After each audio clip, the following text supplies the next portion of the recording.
டானோஸ தூக்கி போட்டு விளாத்துற ரேஞ்சுக்கு இருக்கிற எம்சியூல இருக்க பெரிய தலைகள் யார் யார் அப்படின்னு ஒரு லிஸ்ட் போட்டா, அந்த இடத்துல ஸ்கார்லெட் விட்ச்ங்கிற பேர் கொண்ட வாண்டா அக்கா வருவாங்க.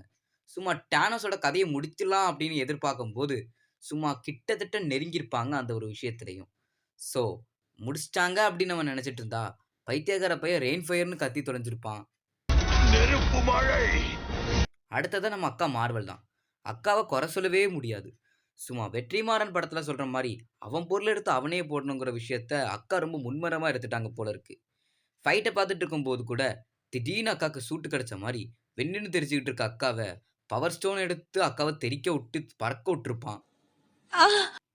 அடுத்ததா இருக்குது நம்ம பூசாரி தான். அதாகப்பட்டது வைத்தியருக்கு சில பல பவர்ஸ் இருந்தாலுமே, டைம் ஸ்டோர தரேன்டா தக்காளி தலையா, என்னையும் அவனையும் விட்டுரு அப்படின்னு சொல்லியிருப்பான். இதுக்கு பின்னாடி எந்த ட்ரிக்குமே இல்லன்ட்டு டானோஸே கதி கலங்குற ரேஞ்சுக்கு இருந்திருப்பான். No tricks. அப்புறம் என்ன, அண்ணன் அயன்மேன் தான். அயன்மேன் அண்ணன் மூஞ்சிலே குத்த, டானோஸ்க்கே தக்காளி சட்னி சதார்ன்னு தெரிச்சுக்கிட்டு என் ரத்தமும் சிவப்பாவே இருக்கு.